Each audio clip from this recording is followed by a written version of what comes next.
Good morning, my name's Mark. Welcome back to another of our walk round and maintenance inspection videos. Today we're going to look at one of our hard working hydraulic excavators.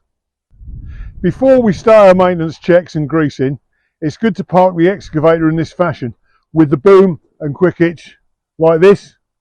This allows us to check the hydraulic oil level on all our excavators, but also allows us the room to grease and inspect quick hitches and rams.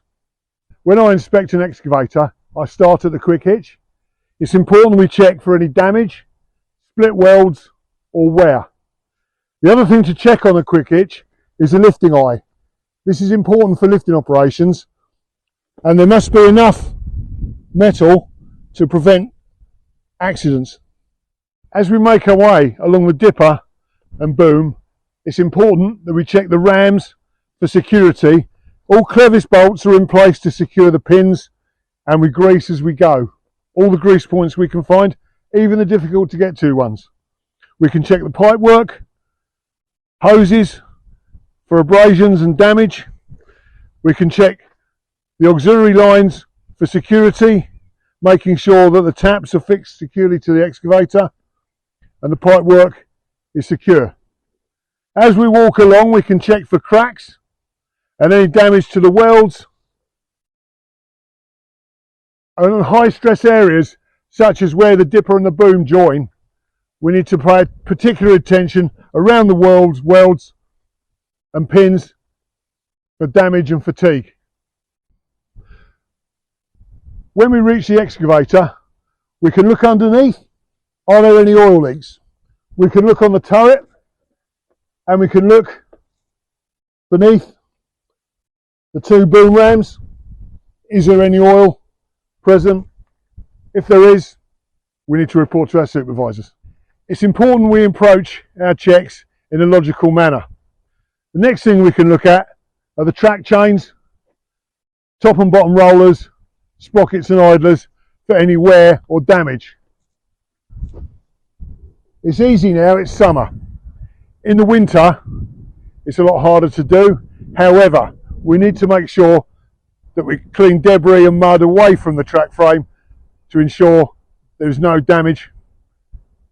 In this compartment, I located our air filter, our batteries and our radiators.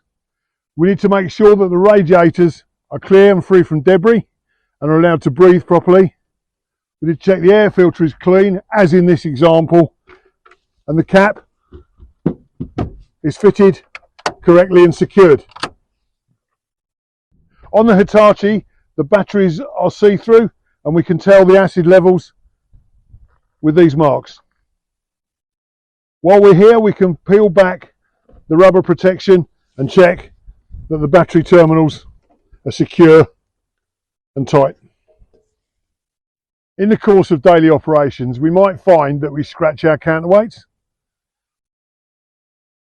Paint and repair kits are available from the workshop. Please speak to your supervisor. In this compartment on the other side of the excavator, we have our hydraulic pumps and most of our filters. We need to make sure that there's no diesel leaks or hydraulic oil leaks, and especially on Hitachis, there are no engine oil leaks. You'll notice that there might be streaks of oil running down the side of the filter, in which case you need to contact your supervisor, because we might need to send someone from the workshop out to deal.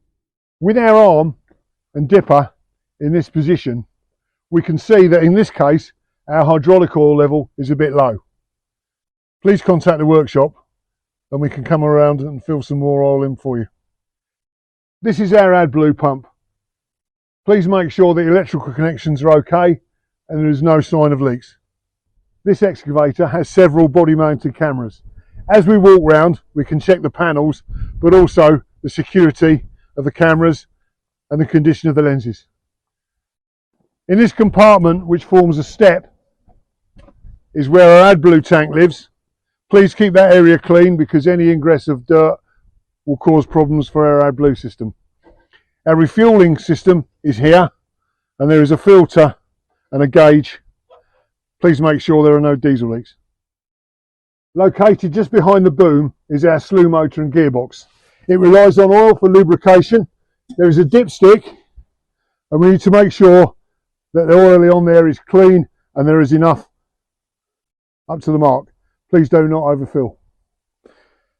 While we're up here, we can check the condition of pipework, the damage, and we can look along our boom for any problems or any sign of leaks.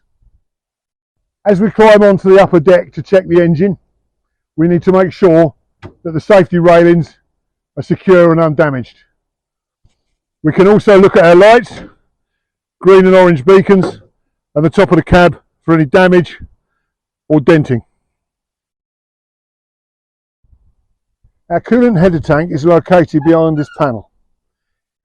It is wise and good practice that we check this first thing in the morning when everything is cold to prevent serious injury. We've opened the engine room compartment door and we can see that there's a dipstick. As always, we do not need to overfill, otherwise we can cause damage to the engine and the exhaust system.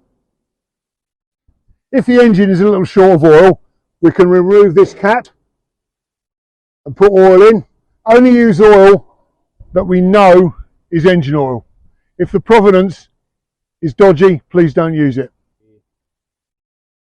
While we're inside the engine compartment, we can check the belts for condition and the fan blades and any other problems that we might find aboard the engine.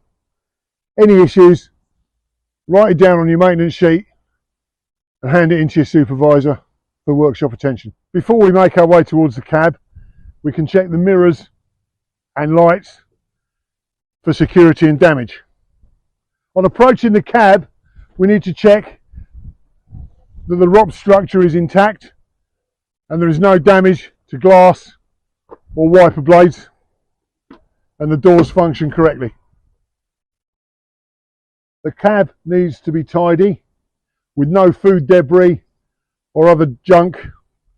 Keep the cab floor nice and tidy, especially around the pedals, and check the controls are functional and no damage. We can now start the engine and do a functionality test before we move off to our work. Pay special attention to the operation of the quick hitch and the security of the buckets. Company policy is that we grease every day, except on excavators, where greasing every day will damage the slew ring, so please refer to the operator's manual for instructions. Thanks for watching our video, and remember, do your checks properly, thoroughly and logically. Any problems, report to your supervisor. I'm Mark, thanks for watching.